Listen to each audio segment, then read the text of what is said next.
8 अगस्त 2005 पूरा ब्राजील हिल जाता है। ब्राजील किसी अर्थक्वेक से नहीं हिलता, बल्कि एक चोरी से हिल जाता है। ये चोरी कहीं और नहीं बल्कि सेंट्रल बैंक ऑफ ब्राजील में की जाती है। अगर आपको मालूम हो, पूरी कंट्री का finance the central bank of the country में की जाती है। और चोरों ने कुछ इस तरह से चोरी की कि आज भी इस चोरी को हम माइस्ट्रीज की लिस्ट में देखते हैं। तो आइए जानते हैं the biggest heist of Brazil आज की इस वीडियो में।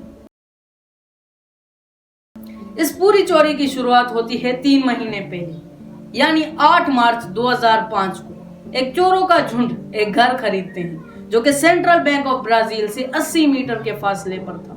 अब इन चोरों को एक टनल खोदकर बैंक तक पहुंचना था, मगर इनके सामने एक प्रॉब्लम थी। अगर ये 24 घंटे टनल खोदते, लोगों को इन पर शक होता कि सारा दिन ये घर में क्या करते हैं। इन्होंने ग्रास, आर्टिफिशियल ग्रास और प्लांट्स का दुकान खोला ताकि लोगों को हम पर शक ना हो।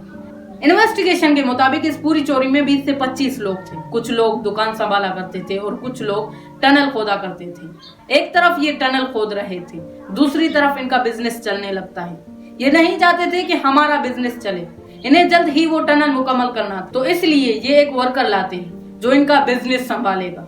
कुछ दिन बाद उस वर्कर को शक होने लगता है कि ये मेरे ओनर सारा दिन घर में क्या करते हैं, और जब मैं घर में जाता हूँ तो वो घर में भी नहीं होते।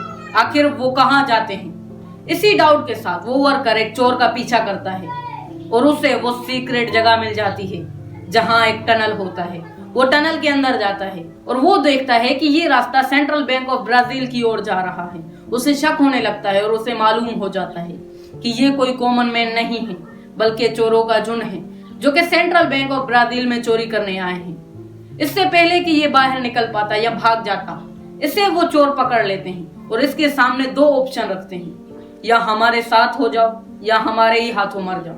तो मजबूरन इसे भी उन्हों के साथ होना पड़ता है। और फाइनली 7 अगस्त की रात को ये चोर ब्राजील की बैंक में घुसते हैं और 160 मिलियन ब्राजीलियन रियल नोट्स को चोरी कर लेते हैं, जिनका वजन लगभग 3.5 टन था। फैक्ट की बात यह है कि जो नोट इन चोरों ने चोरी किए, इन नोट्स का सीरियल नंबर भी नोट नहीं किया गया था, क्योंकि ये जल्द ही एक दूसरी बैंक में ट्रांसफर होने वाले थे।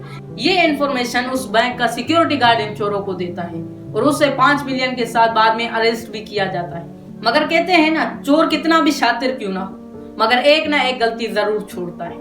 इन चोरों ने भी 2 गलतियां छोड़ी। गलती नंबर 1, जो पाउडर इन्होंने इस्तेमाल किया अपने फिंगरप्रिंट्स को छुपाने के लिए, उसे प्रॉपरली फैलाया नहीं गया।